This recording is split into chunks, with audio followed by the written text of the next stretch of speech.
আমরা এ পর্যন্ত চতুর্থ অধ্যায় পড়েছি, যেখানে সাংখ্যযোগ, কর্মযোগ এবং চতুর্থ অধ্যায়ে এসে জ্ঞানযোগের কথা বলা হয়েছে। ভগবদ্গীতা শুরু হয়েছে প্রথমেই অর্জুন ও বিষাদ যোগ দিয়ে, এবং ভগবদ্গীতার মূল বিষয় শুরু হয়েছে দ্বিতীয় অধ্যায় থেকে, যেখানে ভগবান উপদেশ দান শুরু করেছেন। তৃতীয় অধ্যায়ে এসে আমরা দেখব ভগবান কর্মের কথা বলেছেন, এবং চতুর্থ অধ্যায়ে এসে জ্ঞানের কথা বলা হয়েছে। এরপরে পঞ্চম অধ্যায় শুরু হচ্ছে। তো স্বাভাবিকভাবেই অর্জুন জ্ঞানের কথাও শুনেছেন, কর্মের বা কর্মযোগ বিষয়েও ভগবানের কি উপদেশ বা কথা তা তিনি শুনেছেন। এবং শুধু তাই নয়, এই জ্ঞানযোগ বা নিষ্কাম কর্মযোগ অবলম্বন করে একজন মানুষ যা সর্বোচ্চ লাভ করতে পারে তাকে বলা হয় স্থিতপ্রজ্ঞ, এবং সেই স্থিতপ্রজ্ঞ অবস্থাটি কি তাও তিনি বলেছেন। এই জ্ঞানের কথা এবং কর্মের কথা এই দুটি শোনার পরে অর্জুনের মনে ডাউট বা সন্দেহ তৈরি হয়েছে। কারণ তার মনে হয়েছে যে এখন আমি যুদ্ধক্ষেত্রে উপনীত, এখন আমাকে নির্দিষ্ট একটি সিদ্ধান্ত নিতে হবে।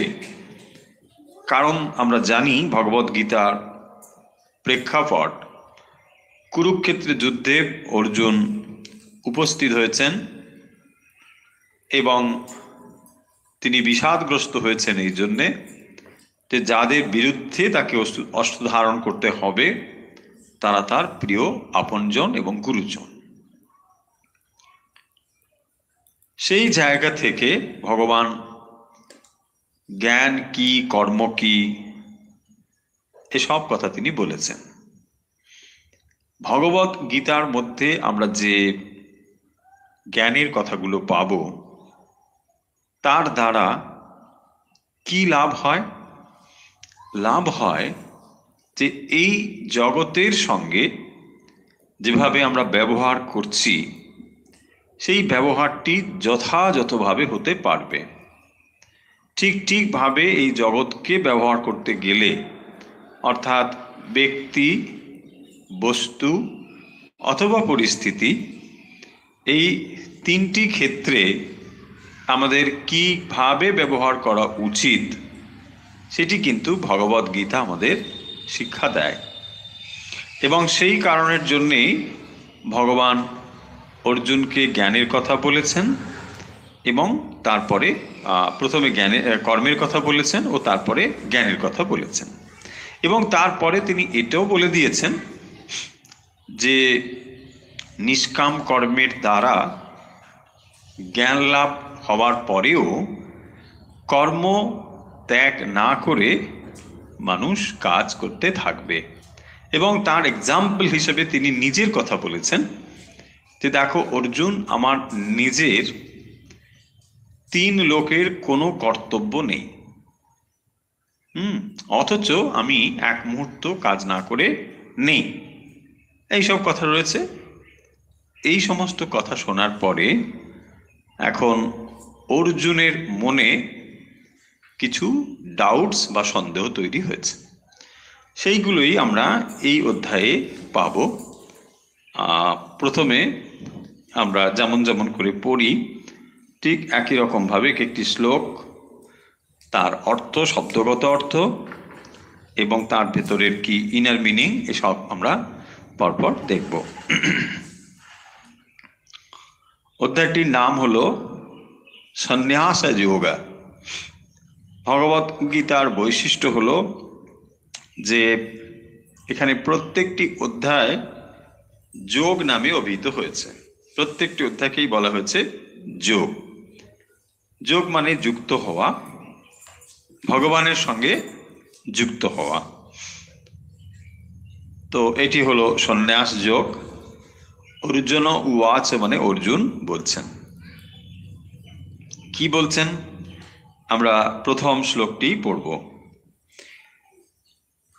সন্ন্যাসম কর্মণাম কৃষ্ণ পুনর্যোগং চ সংসসি যৎশ্রেয়ায় তয়োরেকম তান্মে ব্রূহি সুনিশ্চিতম।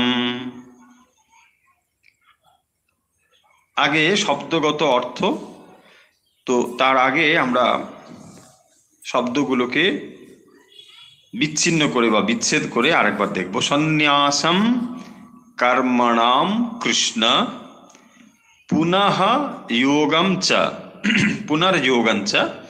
পুনঃ যুক্ত যোগম বিসর্গ হলো পুনর্যোগম যুক্ত চ পুনর্যোগম চ সংসসি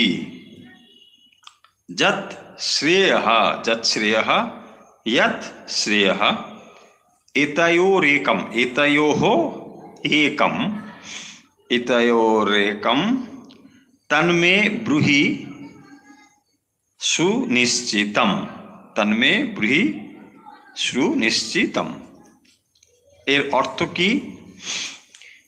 এখানে বলছেন না, সন্ন্যাসম কর্মণাম কৃষ্ণ পুনর্যোগঞ্চ সংসসি যৎশ্রেয় এতয়োরেকম তন্মে ব্রূহি সুনিশ্চিতম। ব্রূহি মানে বলুন। এখানে সম্বোধন হলো কৃষ্ণ। হে কৃষ্ণ, ভগবান শ্রীকৃষ্ণ, তুমি পূর্বে কর্ম সন্ন্যাসের কথা বলেছ, সন্ন্যাসম কর্মণা কৃষ্ণ। আবার কর্ম যোগের কথাও বলছ। এই একটু আগে যে কথা বলা হয়েছে, এইটি এই দুয়ের মধ্যে যেইটি প্রকৃতপক্ষে আমার কাছে শ্রেয় সেটি নিশ্চিত করে বলো।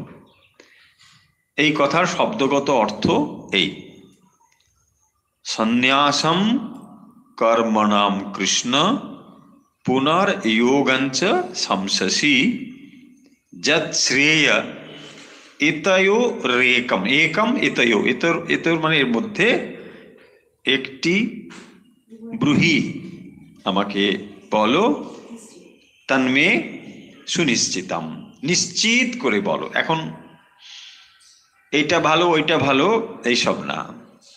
দেখুন অর্জুন কোথায়? যুদ্ধক্ষেত্রে। যুদ্ধক্ষেত্রে আপনি যুদ্ধ করতে উপনীত হয়েছেন, এখন সেখানে যিনি কমান্ডার ইন চিফ তিনি যদি বলেন দেখো একে তুমি মারতেও পারো, না মেরে একে তুমি অন্য কিছুও করতে পারো, বনবাসে দিয়ে দিতে পারো, হ্যাঁ, বা তোমার বন্ধুও করে নিতে পারো, সন্ধি হয়ে যায়, রাজায় রাজায় সন্ধি হয়ে যায়। তখন দেখবেন যদি কমান্ডার ইন চিফ এ কথা বলে তখন সেনারা কি হবে? আরে কনফিউজড, আরে আপনি একটা কথা বলুন, হ্যাঁ না, আপনি বলছেন এইটাও করতে পারো সেটা করতে পারো, আমি ধরে আছি, বলুন, কাটবো না মারবো, দ্যাটস অল, তাই না? তার মানে কি, একটি আপনার অর্ডার চাই। আপনি এত যখন কথা বলছেন তখন টোটালি কনফিউজড হয়ে যাবে মানুষ, তাই না? সেই জন্য বলেছেন ব্রূহি তন্মে একয়ো, একটি আপনি বলুন, এতয়ো একম তন্মে ব্রূহি, আপনি তার মধ্যে একটা বলুন। তো যখন ছাত্ররা পরীক্ষা দেয় তার আগে ধরুন অনেকগুলো পড়ানো হয়েছে, এখন যদি বলেন আপনি আমাকে একটাই বলুন, এখনকার ওটাই চাইবে, তাই না? যেটা পরীক্ষায় আসবে ওটাই বলুন, এখন আর সময় নেই। ঠিক এরকম স্পেসিফিক, একদম পার্টিকুলার, এইটাই ছিল অর্জুনের জিজ্ঞাসা। কারণ এক সময় আপনি কর্মসন্ন্যাসের কথা বলছেন, আবার এক সময় আপনি নিষ্কাম কর্মযোগের কথা ও বলেছেন। সেই জন্যে তিনি বলছেন যে আমি কনফিউজড হয়েছি, আমার এই মুহূর্তে কোনটা করা দরকার আপনি নিশ্চিত করে বলুন। হয়েছে? তাহলে অর্জুনের এই অধ্যায়ের শুরুতে যে সন্দেহ, সংশয়ী, আমি সংশয় প্রকাশ করছি, মানে আপনি বলছেন এটাও পড়ো ওটাও পড়ো, ওটাও আসলেও আসতে পারে ওটাও আসলেও আসতে পারে, এই কথাতে অর্জুনের হবে না। আসলে আসতে পারে নয়, আপনি নির্দিষ্ট করে বলুন আমি এটা পড়বো, তো পরীক্ষায় গিয়ে ওটা লিখবো। হয়েছে? একদম এটাই। যা শ্রেয়, তাহলে কোনের কিসের সাপেক্ষে এটা সে নির্বাচন করবে? যত শ্রেয়, এইটার মধ্যে যেটা শ্রেষ্ঠ, আপনি আমাকে সেইটাই বলুন। এইটি সেই জন্য বলছেন যত শ্রেয়, এটার মধ্যে কোনটা শ্রেয় সেটাই আপনি আমার কাছে বলুন। তাহলে অনেকগুলো থাকলেও অপশন, আমার কাছে আপনি এটাই বলুন।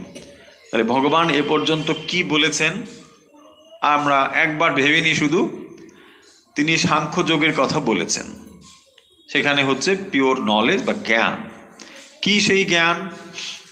জ্ঞানটা হলো যে আমরা এই যে জগৎ ব্যবহার করছি, প্রতিটি মুহূর্তে জগৎ ব্যবহারে আমাদের ভুল হচ্ছে এই কারণের জন্যে যে আমরা আইডেন্টিফিকেশনের ক্ষেত্রে ভুল করে ফেলছি।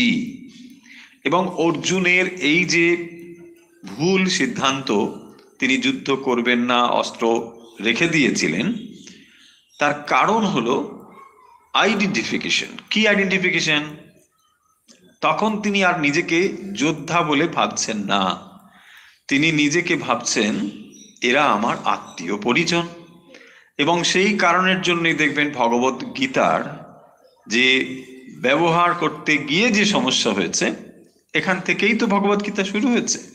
তাহলে আমরা এই জগতে যেমন যেমন নিজেদেরকে ভাবছি, সেইভাবেই জগৎটাকে ব্যবহার করছি।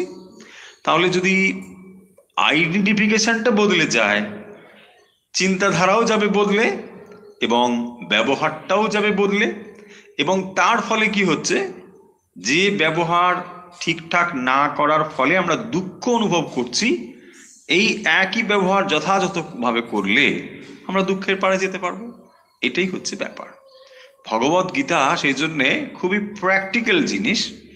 এবং এখানে সেই জন্য বলা হয় যে চিন্তা করো, তারপরে যা করছো সেই অ্যাকশনটা সেই অনুযায়ী হবে, তাই না? আমরা যেটা করতে যাচ্ছি সেটা থটফুল হতে হবে, চিন্তা করে অ্যাকশন করতে হবে।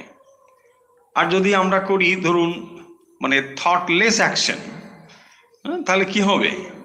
একটা হয়ে গেল, তারপরে চিন্তা করতে বসলাম, তারপরে কি হবে? এটা ভুল হয়ে গেল, হ্যাঁ এটা ভুল, ভুল তো হবে।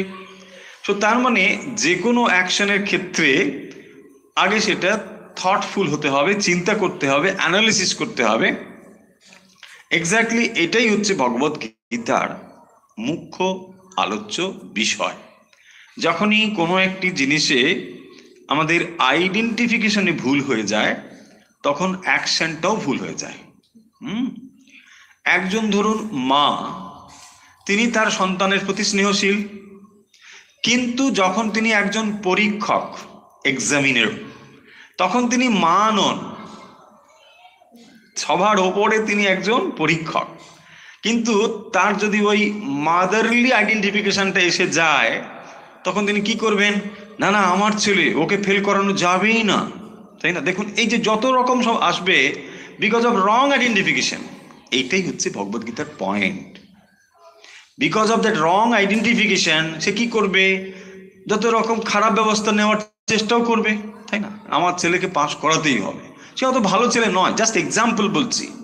তো যখন সে হয়তো ভালো নয়, কিন্তু সে কি করবে, হ্যাঁ আমি এক্সামিনার, আমার ছেলে কখনো ফেল করতে পারে, দেখো যত রকম হবে, কলিগকে ফোন করবে, না দেখো খাতাটা ঠিক করে আবার একবার আরে দরকার হলে একটা লিখে দাও। অল দিস কেন হলো? রং আইডেন্টিফিকেশন। আপনি এক্সামিনার, তখন আপনি কারোর মা নয়, কারোর বাবা নয়, কিচ্ছু নয়, তাই না? এইটি হচ্ছে, যখনই আমরা করে ফেলি কি হয়, ভুল হয়ে গেছে, সিদ্ধান্তটা ভুল হয়ে যায়, এবং তার ফলে কি হবে, সে রেজাল্টটা কোথায় আসবে, আমার কাছে আসবে। যখন আমি রং আইডেন্টিফিকেশনের জন্য রং অ্যাকশন করি, তার রেজাল্টও আমার কাছে আসবে। ভগবত গীতা হচ্ছে আমাদের এই প্র্যাকটিক্যাল বিজ্ঞান, যার দ্বারা আমরা ঠিক ঠিক লোক ব্যবহার করতে পারি। ভগবত গীতা এরকম মানে ভাবার বিষয় নয় যে ওই শ্রাদ্ধ টাদ্ধ যখন হবে মানে ওখানে, এটা বহুবার আমরা বলেছি, শুনতে শুনতে আমাদের বিরক্ত হয়ে যাওয়ার কথা, যে ভগবত গীতা, কারণ এই জিনিসগুলো আমাদের মাথার মধ্যে ঢুকে আছে, সেগুলো না বেরোলে এই জিনিসগুলো কিছুতেই ঢুকবে না। না, ভগবত গীতা মানে ওই স্নান করে 4টে অধ্যায় একটু পড়ে নেওয়া, অর্থ বুঝি আর না বুঝি, ব্যাস, তারপরে চা কফি যা কিছু খাও। গীতা না পড়ে আমি কিন্তু কিচ্ছু খাই না। না দেখুন, এটা আপনাকে খারাপ বলা হচ্ছে না, কিন্তু এটার ভেতরে ঢুকতে হবে, এইটাই হচ্ছে পয়েন্ট। আপনি গীতা না পড়ে খান না, এটা ভালো, এটা আপনার ভেতরে একটা নিষ্ঠা তৈরি হচ্ছে, দ্যাটস ওয়েল অ্যান্ড গুড, এটাকে খারাপ বলছি তা না, কিন্তু শুধু ওইটুকুই থেমে গেলে হবে না, এর ভেতরে যেতে হবে, কি কথাগুলো রয়েছে সেটা দেখতে হবে। এটাই হচ্ছে ভগবত গীতার ব্যাপার। তো ভগবান সাংখ্য যোগের মধ্যে কি বলেছেন, তিনি জ্ঞানের কথা বলেছেন। কি জ্ঞানের কথা বলেছেন? যে যত ব্যবহার আমরা করছি, এই সমস্ত ব্যবহারগুলো রং আইডেন্টিফিকেশনের জন্য হচ্ছে, তাই না? তো যখন রং আইডেন্টিফিকেশনের মূলে কে রয়েছে? বডি, মাইন্ড, ইন্টেলেক্ট, এর সঙ্গে ফলস আইডেন্টিফিকেশন, এবং রং আইডেন্টিফিকেশন তার বাইরে তো কত রয়েছে। এগুলো সব গিয়ে পড়লো ওই বডি, মাইন্ড, ইন্টেলেক্টের কাছে 3 জায়গায়। দেখুন, যখন বডিলি ফলস আইডেন্টিফিকেশন হচ্ছে, তখন নানা রকম হচ্ছে না, আপনি যোদ্ধা, কিন্তু তিনি নিজেকে ওই আত্মীয় এইসব ভাবলো, এইভাবে জগতের কত রকম হচ্ছে। আচ্ছা, তারপরে ধরুন মাইন্ড, মনের ক্ষেত্রে তার থেকে আরেকটু সূক্ষ্ম, মনের ক্ষেত্রেও এরকম রং ফলস। মনের ক্ষেত্রে কি? সুখ এবং দুঃখের অনুভব, এটা মনের ব্যাপার, কিন্তু তার সঙ্গে আমি আইডেন্টিফাইড হয়ে যাচ্ছি, আমি সুখী, আমি দুঃখী। নো, ইয়োর মাইন্ড ইজ সুখী, মাইন্ড ইজ দুঃখী, ইউ আর নট সুখী অ্যান্ড দুঃখী, কারণ মাইন্ডের ফিলিংসটা নিজের ফিলিংস বলে আমি যুক্ত করে ফেলছি। এই জিনিসগুলোকে বোঝানোর জন্যে নলেজ দরকার, এবং সেই জন্যই ভগবান ওখানে বলছেন যে একজন মানুষের সত্যিকারের মানুষ হলো সে আত্মা, সে শরীরও নয়, সে মনও নয়, এমনকি সে বুদ্ধিও নয়, হয়েছে? দেখুন, এই যে পৃথককরণ এবং তারপরে নিজের, যাকে আমরা সেলফ বলছি, তার সঙ্গে আইডেন্টিফিকেশন করা এবং তাকে চেনা, তাহলে ফলস আইডেন্টিফিকেশনগুলো বাদ দিয়ে ঠিক ঠিকভাবে যেটা আমরা সত্যিকারের আমি, সেই জিনিসটিকে জানার নামই হলো আত্মজ্ঞান। তার মানে আমরা সত্যিকারের সত্যিকারের কি সেটা, না আমি বডি, না আমি মাইন্ড, না আমি ইন্টেলেক্ট, এগুলো ছাড়া আমি যা, সেইটাই হচ্ছে আমার স্বরূপ। এবং এইটা যখন না জেনে ফলস আইডেন্টিফিকেশন হচ্ছে শরীর মন বুদ্ধির সঙ্গে, তখনই যত রকম দুঃখ তৈরি হচ্ছে। এই জিনিসগুলো বুঝিয়েছেন। আচ্ছা, বেশ, বুঝলাম, ঠিক আছে। তখনই ওই অর্জুন বলেছেন, আচ্ছা এগুলো কি সম্ভব, পারা যাবে? বলছে পারা যাবে। কি করে? স্থিতপ্রজ্ঞ সকা ভাষা, এসব কথাগুলো এসেছে। তো অর্জুনকে ভগবান বলছেন যে দেখো এগুলো হবে, এই এই তার ক্যারেক্টারিস্টিক, যিনি এরকম করেছে এই হবে। আচ্ছা, কি করে এটা করা যাবে? তারপর তিনি কর্মের কথা বলেছেন, এবং সেখানে নিষ্কাম কর্মের কথা এসেছে। যে দেখো, অ্যাকশন যখন আমরা করছি, হিউম্যান নেচারই হচ্ছে কোনো কাজ না করে আমরা থাকতে পারবো না, হয় সেটা ফিজিক্যাল হয় মেন্টাল, কাজ আমরা করবই করব। প্রত্যেক মানুষের মধ্যেই এটা যখন এরকম প্রবণতা রয়েছে, তাহলে একটা জিনিস করা যাবে, কাজ করব অথচ কাজের রেজাল্ট আমরা নেব না। তা যদি না করে আমরা অ্যাকশন করে যাই, তাহলে কি হবে? না ওই কর্মের বন্ধন থেকে আমরা ধীরে ধীরে মুক্ত হয়ে যাব। এটা হলো কর্মযোগের মানে ভিত্তিভূমি, এটাই হলো তার চিন্তা। তাহলে কি নিষ্কাম কর্ম, মানে কর্ম করব, কারণ কর্ম করাটা আমার নেচার, এক মুহূর্ত কাজ না করে থাকতে পারছি না, ভেরি গুড। সো কাজ করো বাট রেজাল্টের এক্সপেকটেশন না করে, হয়েছে? এই দুটো জিনিস বলা হয়েছে। এই দুটো কথা শোনার পরে এখন অর্জুনের মনে হয়েছে যে একবার আপনি কর্মযোগের কথা বলেছেন, আবার জ্ঞানের কথাও বলছেন, তো আমি কনফিউজ হয়েছি কোনটা আমার ক্ষেত্রে বলুন। হতে পারে অনেক রাস্তা টাস্তা রয়েছে, কিন্তু আমার ক্ষেত্রে কোনটা পার্টিকুলারলি এইটা আপনি বলুন, তা নাহলে আমি কি করব, তাই না? বলছে আপনি নাক্সবোমও খেতে পারেন, আবার আপনি ব্রেনিও খেতে পারেন, মশাই আমি কোনটা খাবো বলুন না। বলছে না নাক্সু খেলে, আরে নাক্স খেলে, তাই না? আমার ক্ষেত্রে কোনটা অ্যাপ্লিকেবল আপনি বলুন। আপনি তো ঠিকঠাক ডক্টর, তাই না? যদি আপনি ঠিকঠাক ডক্টর তাহলে আপনি একদম পার্টিকুলার বলবেন। অর্জুন সেটাই বলছেন যে আপনি একবার বলছেন এটা ভালো, একবার বলছেন ওটা ভালো, এটা তো খুব ইন জেনারেল হয়ে গেল, তাই না? ইন জেনারেল আমি শুনতে চাই না। দেখুন অর্জুনের কথার মধ্যে কত গভীরতা আছে। তাহলে আমার ক্ষেত্রে কোনটা আপনি সেটাই বলুন, আমি ওটাই ফলো করব। হতে পারে কেউ কর্মযোগ অবলম্বন করতে পারে, আপনি তার জন্য বলেছেন। মূলত চতুর্থ অধ্যায়ে জ্ঞানযোগে ভগবান পরম্পরার কথা বলেছেন, তাই না? এই যে নলেজ তিনি তাকে বলছেন অর্জুনকে, এটা যে কত পরম্পরা প্রাপ্ত, সেই কথা তিনি সেখানে বলেছেন। তিনি সূর্যকে বলেছেন, মনুকে বলেছেন, এসব বলেছেন। দিয়ে তারপর সংশয় থেকে বাকি যে শ্লোকগুলো এসেছে এগুলো ভগবানের স্বরূপ বর্ণনা, এবং তিনি অজ হওয়া সত্ত্বেও তিনি যে জন্মগ্রহণ করে শরীর ধারণ করেছেন, কি করে করেন ইত্যাদি সেগুলো বলেছেন। এবং তারপরে ওখানে যজ্ঞের কথাও এসেছে, তাই না? সেই কথাগুলো সব হয়ে গেছে। এই সব কনফিউজ হয়েছে না, তাহলে আবার যজ্ঞের কথা বলছে, তাহলে কি আমাকে যজ্ঞ করতে হবে? অ্যান্ড স্যাক্রিফাইসটা কিরকম না সেখানে বলে দেওয়া হয়েছে না, ব্রহ্মার প্রাং ব্রহ্ম হবে ইত্যাদি এইসব করা হয়েছে। তো সেই সব কথা থেকে অর্জুনের মনে এই সন্দেহ তৈরি হয়েছে যে ঠিক, দেখুন সন্দেহ সেই মনে তৈরি হবে যে শ্রবণ করে, তাই না? যে না শোনে তার মনে বুঝে গেছে। ভগবত গীতা ভেরি ইজি, পড়া 10 বার পড়া।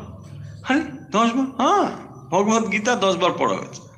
এ কি করেন না, বোঝা যাচ্ছে? তার মানে যিনি এটাকে শুনবেন তার মধ্যে প্রশ্ন আসবে।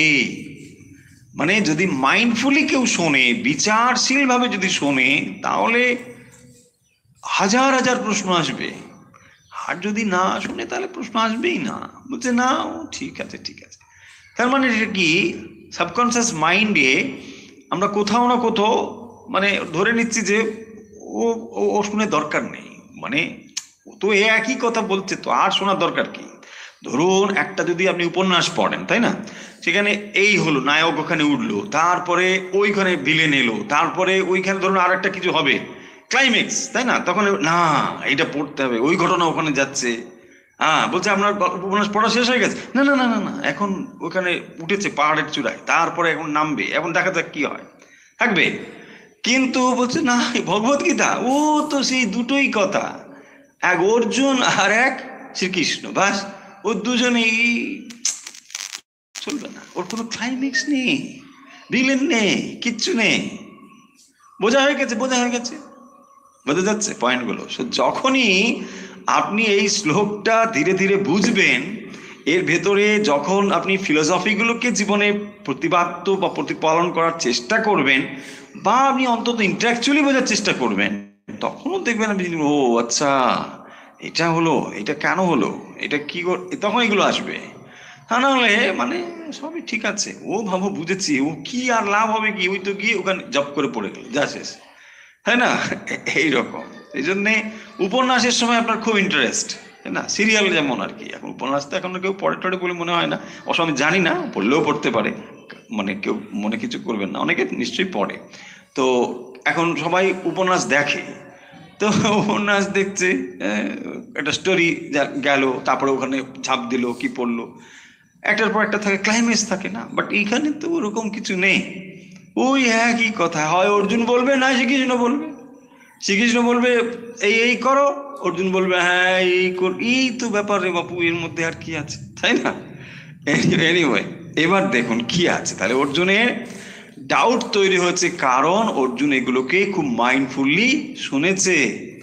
শুনে তার মনে হয়েছে যে দুটো জিনিস কেন তাহলে আমাকে মানে উনি বললেন, যদি একটা হয় তাহলে একটা পার্টিকুলারলি বললেই হতো। তাহলে অর্জুনের যে সংশয়ী বলছেন কনফিউশন, কেন এটা কনফিউশন না, যখন তিনি এই দুটোকে তার নিজের জীবনে তিনি প্রতিপালন করার জন্যে যথেষ্ট চেষ্টা করছেন, যে এই যে দুটো নলেজ আপনি বললেন, দুটো দিক থেকে, একটা জ্ঞানের একটা কর্মের, এই দুটোকে যদি আমি কাজে লাগাতে চাই, কেবল তখনই তো প্রশ্ন আসবে। তা নাহলে কি বলবো, বুঝে গেছি। বুঝে গেছি মানে আমি মানে কোনোটাই আপনার যাই বলুন না কেন, এটা আমার কাছে কোনো দরকার নেই, জাস্ট অ্যাভয়েডিং ওয়ার্ড, তাই না? মানে ঠিক আছে, ঠিক আছে মানে ইউজলেস, মানে in my life it is useless. So এরকম একটা ব্যাপার হয় না, যা ঠিক আছে ঠিক আছে, চলুন চলুন চলুন, এই তা নয়।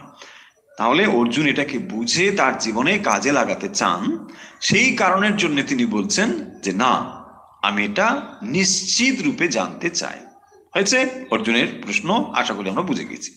এবারে আমরা যাব ভগবানের উত্তরে। ঠিক, ভগবান ওয়াচ, ভগবান ওয়াচ মানে শ্রী ভগবান বলছেন, কি বলছেন? 2 নম্বর, সন্ন্যাস কর্মযোগস্য নিঃশ্রেয়সকরাবুভৌ তয়োস্তু কর্ম সন্ন্যাসাৎ কর্মযোগা বিশিষ্যতে। শ্লোক নম্বর 2, 2 নম্বর শ্লোক, ভগবদ গীতার 5ম অধ্যায় 2 নম্বর শ্লোক, শ্রী ভগবান ওয়াচ। কি বলছেন না, সন্ন্যাসঃ কর্মযোগঃ চ, চ মানে এবং, তাহলে দুটো রয়েছে, এক সন্ন্যাস, 2 কর্মযোগ, তারপরে চ মানে সন্ন্যাস চ কর্মযোগ চ, সন্ন্যাসঃ কর্মযোগ চ। তারপরে দেখো, নিঃশ্রেয়সকরৌ উভৌ।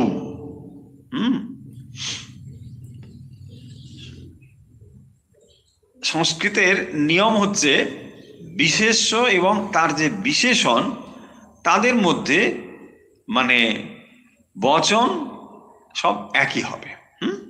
তো এখানেও দেখুন এরকমই হয়েছে, উভৌ নিঃশ্রেয়সকরৌ, এটা এর বিশেষ্য বিশেষণ সম্পর্ক, সেই জন্য এইভাবে হয়েছে। যাই হোক, তারপরে তাইও তু কর্ম সন্ন্যাসাৎ কর্মযোগ বিশিষ্যতে। তাহলে কি বলছেন, সন্ন্যাস কর্মযোগশ্চ নিঃশ্রেয়সকরাবুভৌ, করাবুভৌ মানে করৌ উভৌ। এখানে সেই জন্যে একটা ব এসে গেছে, ওই ও উপরে উভৌ উ আছে, সেই জন্য সন্ধির নিয়ম অনুযায়ী করাবুভৌ এসেছে। শব্দটা হবে নিঃশ্রেয়সকরৌ। নিঃশ্রেয়স, নিঃশ্রেয়সকরৌ, সোজা কথা হচ্ছে নিঃশ্রেয়স্কর, বাংলায় যদি আমরা এরকম করি, যার দ্বারা নিঃশ্রেয়স লাভ হয় তাকে বলা হয় নিঃশ্রেয়সকর। আর উভৌ মানে দুটো, তাইও তার মধ্যে তু কর্ম সন্ন্যাসাৎ কর্মযোগঃ বিশিষ্যতে। তাহলে এখানে পরিষ্কার ভগবান বলছেন, এই লাইনে কি বলছেন, কর্ম সন্ন্যাসাৎ কর্মযোগঃ বিশিষ্যতে। সন্ন্যাস শব্দটা এখন এখন মানে খুব লৌকিক ভাষাতেও হয়েছে। তিনি রাজনৈতিক সন্ন্যাস গ্রহণ করিয়াছেন, হয় না এখন খবরের কাগজে সব লেখা, রাজনৈতিক সন্ন্যাস। সন্ন্যাস অন্যরকম অর্থ করবেন না, আপনি হয়তো ভাববেন তাহলে কমণ্ডলু নিয়ে চলে গেল, না না, কমণ্ডলু নিয়ে যাচ্ছেন না, রাজনৈতিক সন্ন্যাস মানে একটা দল তিনি হয়তো করতেন, কোনো একটা রাজনৈতিক দল, এখন তিনি সেটা করছেন না, এইটা বোঝানোর জন্য সন্ন্যাস শব্দ ব্যবহার করা হয়। হ্যাঁ, রাজনৈতিক মানে এটা সন্ন্যাস। এখানে দেখুন কর্ম সন্ন্যাসাৎ, কর্ম সন্ন্যাসাৎ মানে এটা হচ্ছে ওই রকমই, মানে কর্ম হইতে সন্ন্যাস, কর্ম সন্ন্যাস মানে আমি আর কাজকর্ম করব না, বাস। কারণ কাজ করলে কি হবে? কাজ করলেই বিক্ষেপ হতা হয়। কাজ যখনই করবেন বিক্ষেপ। উত্তর ভারতে সাধুদের এরকম কথা চালু আছে, হ্যাঁ, বিক্ষেপ হতা হয়। কারণ কেউ সাধন ভজন করছে, চোখ বন্ধ করে বসে আছে, হঠাৎ হয়তো কেউ একজন মানুষ, হ্যাঁ, কিছু সাহায্য দরকার তার, বা হয়তো কোনো কষ্ট টষ্ট হয়েছে কি, তো তাকে যদি আপনি করেন তাহলে ধ্যান নষ্ট হয়ে যাবে, বিক্ষেপ হতে হয়। এই হচ্ছে বিক্ষেপ। তো সেই জন্যে, আর তুমি কার ধ্যান করো? তুমি যার ধ্যান করো সেই তো তোমার সামনে এসে হাজির হয়েছে, এই বোধ থাকে না তো। সেই জন্যে আমরা মনে করি চোখ বন্ধ করেই হচ্ছে ধ্যান হবে। আর সে মুমূর্ষু রোগ, মানে হয়তো কোনো সাহায্য প্রার্থী এসেছে, তো এরকম একটা ধারণা আমাদের মধ্যে রয়েছে যে তাহলে চোখ বন্ধ করে ধ্যান করাটাই হচ্ছে আসল, আর মানুষের জন্য কাজ করাটা হচ্ছে এটা খুব নিকৃষ্ট ধরনের জিনিস, এটাই রয়েছে। এবং সেই জন্য মানুষ তাহলে কি করবে না, কাজ টাজ দরকার নেই, তাহলে নলেজ কি করব, ধ্যান করবো, মেডিটেশন। ইয়াস, বাট কি মেডিটেশন করছো? আলু পটল না অন্য কিছু চলছে? অলমোস্ট অধিকাংশ মানুষের, সবাই নিশ্চয়ই নয়, ডেফিনেটলি নয়, 100 বার নয়, অধিকাংশ মানুষেরই মেডিটেশন করার শক্তি নেই। আমরা মেডিটেশন মানে করছি বলে ভাবতে পারি, কিন্তু মেডিটেশন করা যথেষ্ট কঠিন। মানে যদি সত্যি মেডিটেশন হয়, তাহলে এমনি চুপ করে বসে থাকলে হাজার কিছু হতে পারে। বসে থাকাটা ইটসেলফ ইজ নট মেডিটেশন, না? আমরা মনে করি নো ইজ মেডিটেটিং, মেডিটেটিং নয়, just sitting, calm and quietly sitting. But quietly মানে কি? Physically quiet, but mentally may not be quiet, তাই না? এই জিনিসগুলো কিন্তু রয়েছে। সেই কারণের জন্য বলা হচ্ছে যে যাকে আমরা অ্যাপারেন্টলি সন্ন্যাস বলে মনে করছি, এখানে সন্ন্যাস শব্দের অর্থ কিন্তু এই নয় যে যারা মানে গৃহ ত্যাগ করে সন্ন্যাস গ্রহণ করেছেন, তা নয়।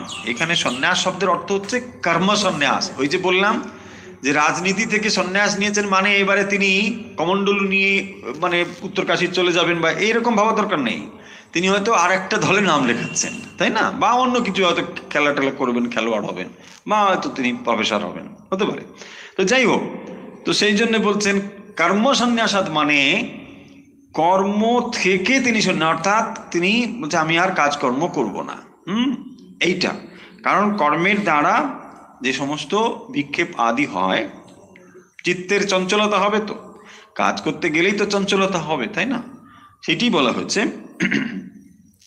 যে ভগবান বলছেন কর্ম সন্ন্যাস মানে তাহলে কর্ম ত্যাগ। আসল কর্ম সন্ন্যাসটা কি? সন্ন্যাস মানে কর্ম ত্যাগ নয়, কর্ম ফলত্যাগ।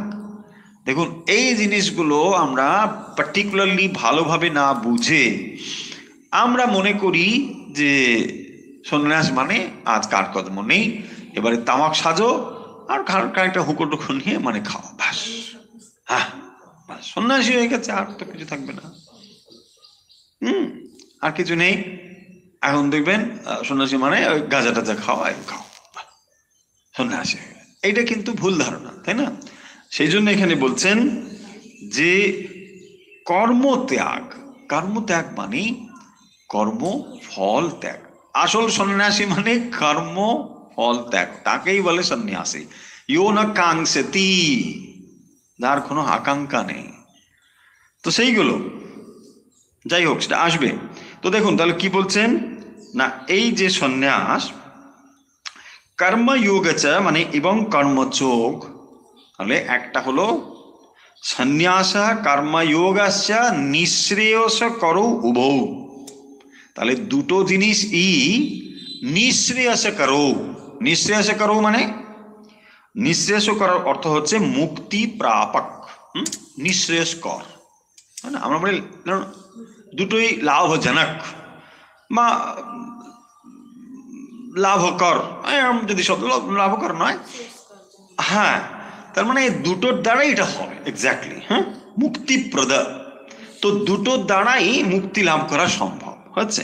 সেই জন্য বলছেন না নিঃশ্রেয়স কর, দুটোই নিঃশ্রেয়স কর, ঠিক আছে? তো দুটোর দ্বারাই এটা লাভ করা যাবে, সেই জন্য বলছে নিঃশ্রেয়সা কারো উভৌ, এই দুটোই হচ্ছে নিঃশ্রেয়স। কোন দুটো? একটা হচ্ছে সন্ন্যাসা, অ্যানাদার ইজ কর্ম যোগা। তাহলে সন্ন্যাসা এবং কর্মযোগা এই দুটোই কিন্তু মানে নিঃশ্রেয়সকর, অর্থাৎ দুটোর দ্বারাই আমরা নিঃশ্রেয়স বা মুক্তি লাভ করতে পারি। এক তাহলে হলো কর্ম সন্ন্যাস, মানে সমস্ত কর্ম ফল ভগবানে সমর্পণ করা, যাকে আমরা সন্ন্যাস বলছি। আর না হলে মানে কর্ম যোগা, তাহলে দুটোই মানে এটা হতে পারে। যিনি সমস্ত কিছু ঈশ্বরে সমর্পণ করে সন্ন্যাস গ্রহণ করছেন, আবার যিনি নিষ্কামভাবে কর্ম করছেন, এই দুটো ঈশ্বরের দিকে নিয়ে যায়, মানে দুটোই মুক্তির সোপান, মুক্তির পথ হয়েছে। নিঃশ্রেয়স করো উভৌ। তারপরে বলছেন তায়স্তু, তায়হ মানে এই দুটোর মধ্যে তু কোনটি না কর্ম সন্ন্যাসাৎ কর্ম যোগা বিশিষ্যতে। তাহলে এই দুটোর মধ্যে কর্ম সন্ন্যাস অপেক্ষা কর্মযোগী শ্রেষ্ঠ। এখানে তাহলে কি বলছেন না কর্ম সন্ন্যাসাৎ, কর্ম ত্যাগ করার থেকে। কেন না আপাতত ভাবে আমি কর্মকে ত্যাগ করে দিলে তার কাছে আর অবলম্বন কি? একমাত্র মেডিটেশন। মেডিটেশন ও যখন আমি করছি সেটাও কিন্তু কাজ এক রকমের, কারণ আমি একটা মেডিটেশন করছি, আমি জব করছি, ধ্যান করছি, এটা করছি, এটি তো নয় মেডিটেশন হচ্ছে, মেডিটেশন করছি। ওয়েন ইট ইজ করছি, অ্যাকশন রয়েছে, অ্যান্ড এটা এটা এটা মাইন্ডফুল অ্যাকশন। আপনি করছেন, কর্তৃত্ব রয়েছে, যত সময় এটার কর্তৃত্ব রয়েছে ইউ আর দি কর্তা, দেখুন, তাই না? তার মানে এটাও একটা ক্রিয়া। যে নলেজ আমরা যেভাবে ভাবছি সেখানে ক্রিয়া শব্দটাও তো যাবে না, কিন্তু যখন এটা আমরা ভাবছি তো তখন করছি। যিনি কর্মকে অবলম্বন করে এগোচ্ছেন তিনি কর্মযোগী, ঠিক। যিনি জ্ঞানকে অবলম্বন করে চলেছেন তাকে আমরা জ্ঞানযোগী বলি, তাই তো? এবং এই জ্ঞানযোগী মানে সন্ন্যাসী, ঠিক। কিন্তু যদি সন্ন্যাসে শব্দের অর্থ হয় কেবল কর্মত্যাগ করা, লিটারেলি কর্মত্যাগ করা, নট দ্যাট অ্যাকশন মানে রেজাল্ট অফ দ্যাট ওয়ার্ক, শুধু যদি কর্মটাকেই আমরা ছেড়ে দিই, এটাই বলা হয়েছে, তার থেকে it is better do something কর্ম যোগা। বোঝা যাচ্ছে পয়েন্টটা? তো সেই জন্যই ভগবান বলছেন যে তুমি কাজটা সব ছেড়ে দিয়ে তুমি যদি অতটা রেডি না হও তাহলে তুমি কি করবে? তুমি ধ্যান করবে, আর ধ্যান করতে তুমি যদি না পারো তোমার আর অবলম্বনটা কি? হয় মাথা খারাপ হবে, হ্যাঁ না, দেখবেন ওইরকম সাইকো পেশেন্ট হয়ে যাবে। এরকম হয় বেশিরভাগ লোকে, মানে মেডিটেশন করতে গিয়ে এরকমই অবস্থা দাঁড়ায়, অনেক মানুষের হয় এরকম। কারণ মেডিটেশন অত সহজ ব্যাপার নয়। মেডিটেশনটা হবে, জাস্ট হবে যদি আদার জিনিসগুলো সব রেডি থাকে। মেডিটেশনের জন্য ভাবতেই হবে না। আর অন্য পয়েন্টগুলো যদি ঠিক না থাকে, হাজার চেষ্টা করে মেডিটেশনও হবে না। এইগুলো বোঝানোর জন্য আমরা বহু এক্সাম্পল দিয়েছি, গ্রস এক্সাম্পল।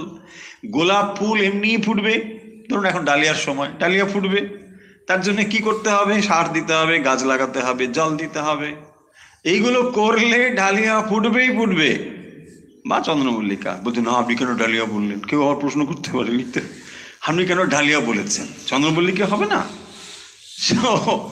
তার মানে দেখুন, যাই আপনি করুন ফুটবে।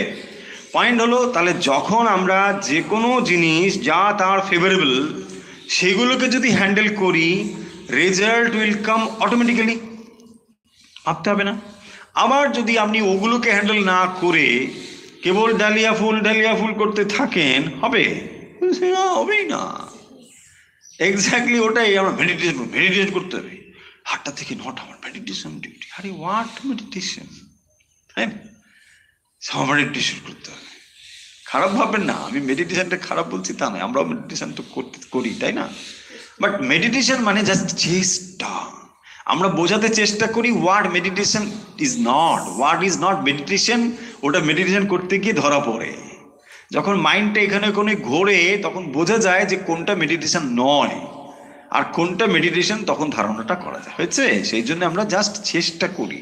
কিন্তু দেখুন আমার পয়েন্টটা হলো, যেখানে বা যে জিনিসটা মূল বলা এখানে বিষয়, যে যখন আমরা মেডিটেশন করতে চাইছি, এই নোশনগুলো মানুষের মধ্যে ভুলভাল আছে বলেই না হাজার হাজার লক্ষ লক্ষ টাকা দিয়ে লোকে প্যাকেজ করে মেডিটেশন করতে যায়। সেই জিনিসগুলো একটু ভুলভাল, মানে যাতে মানুষের মনে না থাকে, সেইগুলো ক্লিয়ারলি আমরা ওই জন্য বলার চেষ্টা করছি যে মানুষের এই মেডিটেশনের উপরে এত ভ্রান্ত ধারণা রয়েছে। যেগুলো করতে পারি না সেগুলো যদি টাকা দিয়ে হয়ে যাবে, মানুষের হাতে টাকা রয়েছে তো ভাবে সব বোধে টাকা দিয়ে হয়ে যাবে, হবে না। তো যাই হোক, ওটাকে ব্যবসা করে এক শ্রেণীর মানুষ রয়েছে যেটাকে দিয়ে এটা বিজনেস করা যাবে। সো প্যাকেজ, মেডিটেশন প্যাকেজ, দুদিনেই সমাধি হয়ে যাবে, এসব ভুলভাল জিনিস বলে মানুষ মানে চলছে। তো ব্যাপারটা হচ্ছে এই, যখন আপনি জ্ঞান পথ অবলম্বন করে চলেছেন, তার মানে কি আপনার কাছে জাস্ট মেডিটেশন রয়েছে ইনস্ট্রুমেন্ট, এবং যদি ওটা ফেল করে, অধিকাংশ ক্ষেত্রেই সেটা করবে, কারণ আমরা সেইভাবে কম্পিটেন্ট নয়। যদি না হয় তাহলে কি হবে? আপনার কাছে আর কোনো অপশন নেই, তাই না? দেখুন খুব প্র্যাকটিক্যালি জিনিসটা চিন্তা করুন। আপনি যদি অনেকগুলো রাখেন যে আমার কাছে আমি আইএএস না হলে এটা হব, ঠিক আছে, বাট যদি আইএএস আপনি না হন, অনলি টার্গেট বলছে আমি আইএএস হব, তো তখন কি হবে? ফ্রাস্ট্রেশন আসতে বাধ্য না? হ্যাঁ, একটা ফার্স্ট রাখুন, সেকেন্ডও একটা থাকলো। এটাই বলছেন যে এর থেকে এটা বিশেষ সেতে কম্পেয়ার টু, দুটোর সঙ্গে তুলনা করছে। তো তখন কি হচ্ছে, এখানে ক্ষেত্রটা বুঝুন, এখানে শুধু আপনি মেডিটেশনকে অবলম্বন করে চলেছেন। আবার এখানে কি রয়েছে না, এর ক্ষেত্রে কিন্তু কর্ম যোগা, মানে বাইরে অ্যাকশনটাও রেখেছে। তার মানে এর কাছে দুটো খোলা রয়েছে। দেখুন, যে কর্মযোগ করছে এমন নয় যে সে মেডিটেশন করছে না, সে তো মেডিটেশনও করছে, আবার সে কর্মযোগও করছে, ভগবানের কাছে সমর্পণ করে দিচ্ছে। এর থেকে আর যে সব ছেড়ে দিয়েছে না, এমন কথার অর্থ নয় যে তাহলে সন্ন্যাসের জন্য কে যোগ্য, না, যারা যোগ্য তারা তো নিশ্চয়ই সে পথে যাবে, রাস্তা খোলা রয়েছেই। কিন্তু সবাই যদি আমরা মনে করি আমরা যোগ্য, এটা ভুল হয়ে যাবে, এইটাই এখানে বলেছে। অধিকাংশ মানুষ কর্ম থেকে পরিত্রাণের জন্য বলে শান্তি হবে বলে আমরা কর্ম ছেড়ে দিই, বলছেন না এটা ঠিক নয়। সেই কথাটাই এখানে ভগবান বলছেন। তার মানে এখানে ভগবান আসলে কর্মযোগেরই প্রশংসা করছেন, এবং তিনি সেই জন্য বলছেন যে কর্ম মানে করতে হবে। তাহলে আমরা 2 নম্বর মানে শ্লোকের বক্তব্য বিষয় কি না, সন্ন্যাস কর্মযোগশ্চ নিঃশ্রেয়সকর উভৌ, নিঃশ্রেয়সকর উভৌ। তাহলে দুটোই হচ্ছে নিঃশ্রেয়সকর।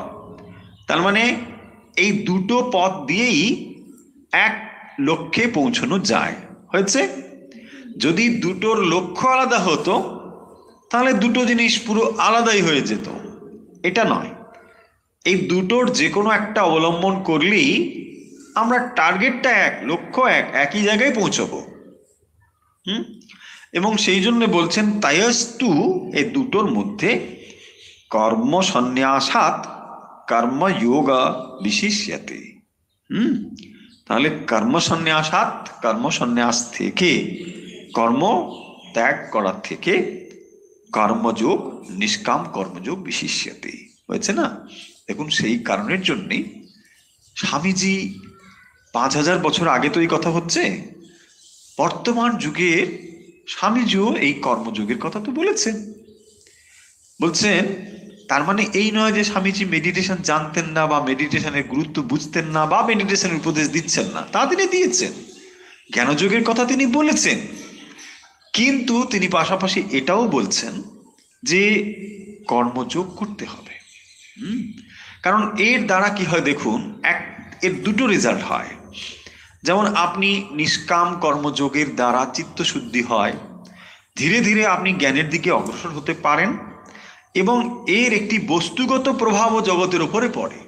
ধরুন আপনি একটি মানুষকে কোনো কিছু দিয়ে সাহায্য করলেন, তিনি ডাইরেক্ট এর দ্বারা উপকৃত হলেন, এর একটা প্রভাব জগতের উপর পড়ছে।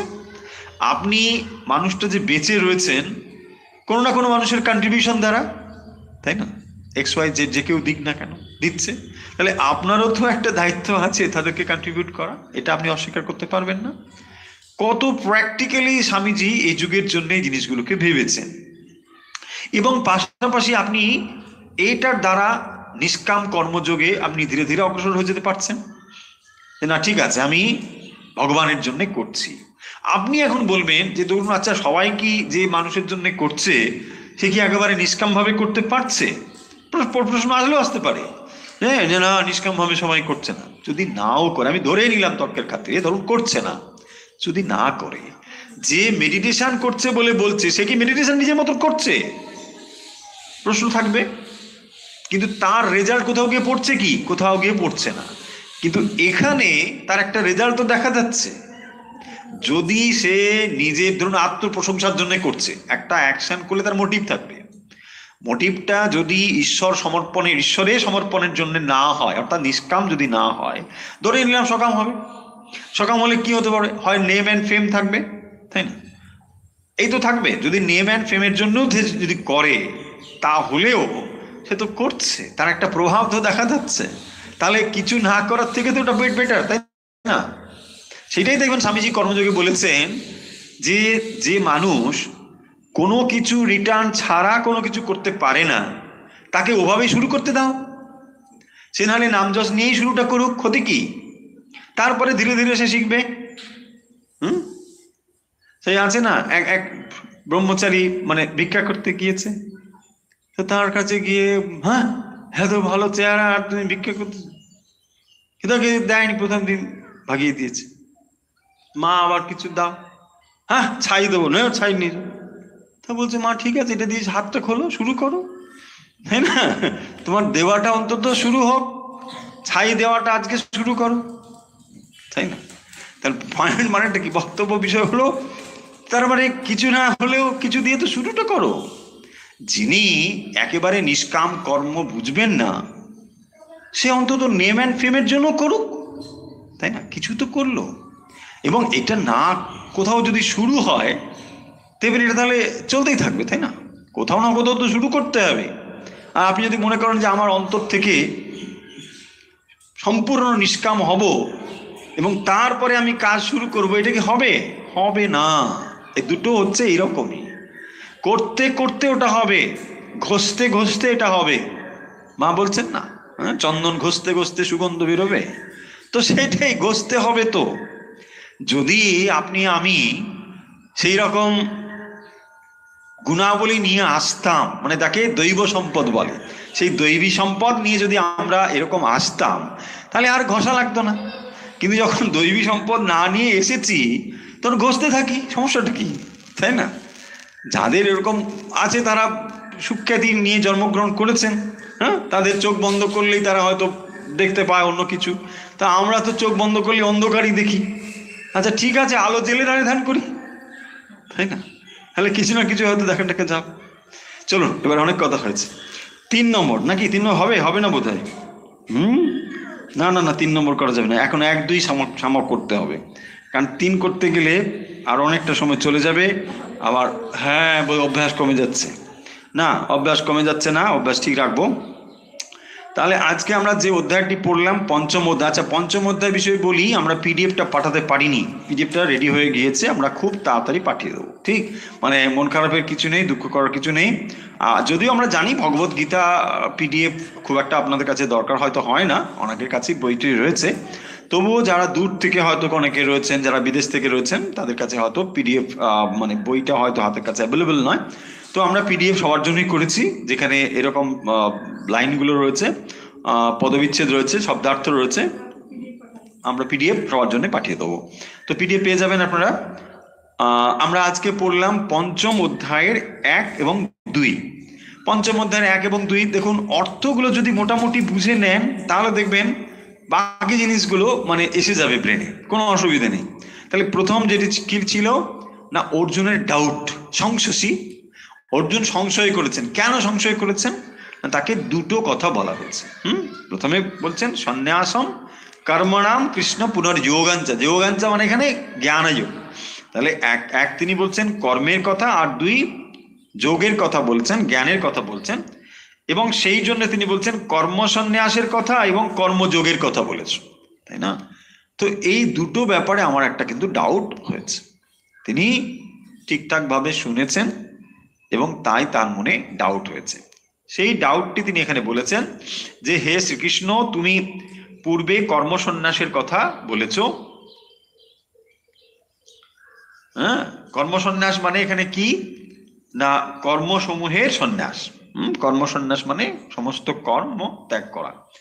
তো সেইটি আবার কর্মযোগের কথাও বলেছো, এই দুয়ের মধ্যে যা প্রকৃতপক্ষে শ্রেয় তা আমায় সুনিশ্চিত করে বল। এইটা সেই জন্য বলছে যে এর মধ্যে কোনটি নিশ্চিত সেইটা তুমি আমাকে বলো। পরিষ্কার, অর্জুনের 1 নম্বর মানে শ্লোকের অর্থ পরিষ্কার। এবারে ভগবানের উত্তর দেওয়ার পালা। তো তিনি তখন কি বলছেন না, সন্ন্যাসঃ কর্মযোগশ্চ নিঃশ্রেয়স করৌ উভৌ। এই যে দুটো সন্ন্যাস এবং কর্মযোগ, এই দুটোই হচ্ছে নিঃশ্রেয়সকর, তাই না? যখন দুটো রাস্তা একটা গন্তব্যে নিয়ে যায়, তখন রাস্তা দুটোর গুরুত্বর দিক থেকে একই, আমাদের বুঝতে অসুবিধে নেই। কিন্তু যখন তাকে আমরা প্র্যাকটিস করব, তখন কোনটা আমার ক্ষেত্রে মোর অ্যাপ্লিকেবল সেটা তারতম্য হতে পারে, তাই না? আপনি দক্ষিণেশ্বরে যাবেন, মোটর গাড়ি করে যেতে পারেন, নৌকো করে যেতে পারেন। এখন আপনার যদি মানে থাকে না আমার নৌকোয় উঠলে ভয় করে, আমার অনেকের আছে মানে জ্যোতিষী বলে দিয়েছে আপনার মানে নৌকো ডুবার ভয় আছে, ব্যাস সে কিন্তু আর ভয়ও নৌকো উঠবে না। এরকম আমি মানুষ শুনেছি অনেক, বলছে আমাকে বলেছে আপনি মানে জলপথে ভাবরে পাও, ভালো নৌকো ডোবার কোনো সম্ভাবনাই নেই, কিন্তু সেটা হবে না, তিনি কিছুতেই যাবেন না ওই পথে। দেখুন মানে বক্তব্যটা কি, দুটো রাস্তা দিয়ে যাওয়া যাবে, কিন্তু আপনার কাছে কোনটা অ্যাপ্লিকেবল সেইটাই অর্জুন বলছেন যে আমার কাছে কোনটা অ্যাপ্লিকেবল তুমি আমাকে বলো।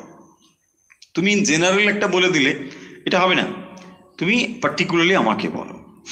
তো তাতে তিনি বলছেন যে দুটোই ঠিকঠাক, মানে সন্ন্যাস এবং কর্মযোগ এ দুটো নিঃশ্রেয়স করৌ, দুটো দ্বারাই মুক্তি লাভ সম্ভব। তাইস্তু এই দুটোর মধ্যে কর্মসন্ন্যাসাৎ কর্মযোগ বিশিষ্যতে। তাহলে কর্ম ত্যাগ করে দিয়ে চুপচাপ তুমি জ্ঞান মার্গ গ্রহণ করছো বলে মানে কর্ম না করা, তার থেকে কর্মযোগ করাটা বিশিষ্যতে। এটা এ দুটোর থেকে এটাই বেটার। কারণ আমরা জানি যে ভগবত গীতা স্থিতপ্রজ্ঞত্ব লাভ করার পরেও জগৎ কল্যাণের জন্য কর্মের কথা বলেছেন, এবং ভগবান স্বয়ং সেটি করে চলেছেন। কর্ম আসলে কি? কর্ম হলো একটা উদ্দেশ্য লাভের উপায়, তাই না? কর্মের এটাই প্রয়োজনীয়তা। যত রকম কর্ম, সমস্ত কর্ম হলো ওই অবস্থা লাভের, অর্থাৎ চিত্তশুদ্ধিকে আমরা সেই অবস্থা বলি। তো চিত্তশুদ্ধির জন্য উপায় হলো কর্ম।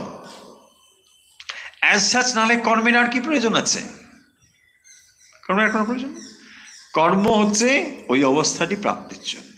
তাহলে কি হলো, একটি জিনিস অবলম্বন করে আপনি চিত্তশুদ্ধির দিকে অগ্রসর হতে পারছেন, আর এখানে কর্মর অবলম্বনটাকে আমরা ছেড়ে দিচ্ছি, এটাই তো কর্মসন্ন্যাস। কর্মটাকে আমরা ছেড়ে দিলাম, কর্ম দরকার নেই। তার মানে ওই অবস্থা প্রাপ্ত না হওয়া পর্যন্ত যদি আমি কর্মটাকে ছেড়ে দিই, তাহলে আমি অবলম্বনহীন হয়ে গেলাম। সাধক অবলম্বনহীন ভাবে যদি সাধনায় এগোয়, কত কঠিন, তাই না? আপনি সাঁতার জানেন না, তো তারপরে আপনাকে বলছে না আমাকে একটা দাও এরকম, আমি ওটা ধরে ধরে যাবো। তাই থাকে না, সাঁতার যারা জানে না তাদের জন্য দেওয়া হয়। বলছে না আমার লাগবে না, ওটা দিলে আমার একটা প্রেস্টিজের ব্যাপার, আমি সাঁতার। আরে একটা রাখো, যদি কিছু হয়, তাই না?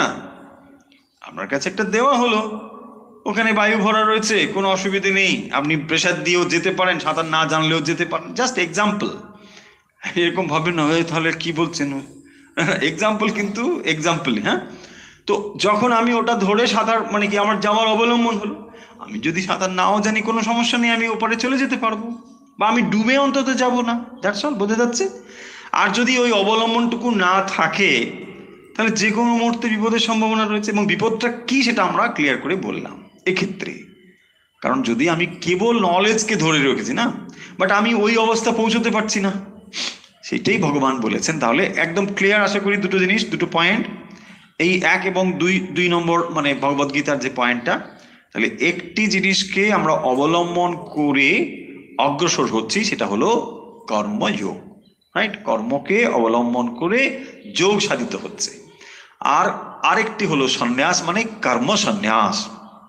এখানে সন্ন্যাস কথার অর্থ হলো কর্ম সন্ন্যাস, মানে আত্মজ্ঞান লাভের জন্য যে সন্ন্যাস, মানে শঙ্করাচার্য গ্রহণ করেছেন যে সন্ন্যাস, সেই সন্ন্যাসের অর্থ কিন্তু এটা নয়। এখানে সন্ন্যাস মানে কর্ম সন্ন্যাস, মানে কর্ম ত্যাগ। তাহলে কর্ম ত্যাগ করার থেকে একটা কর্ম গ্রহণ করা ঠিকঠাক আছে। আমরা কেন এটা যুক্তিযুক্ত ক্লিয়ারলি আলোচনা করলাম। আশা করি ডাউট থাকার কথা নয়, কিন্তু ডাউট অর্জুনের ছিল। উত্তর শোনার পরে নিশ্চয়ই অর্জুনের ডাউট আর থাকবে না। তো আশা করছি আমাদেরও আর ডাউট নেই।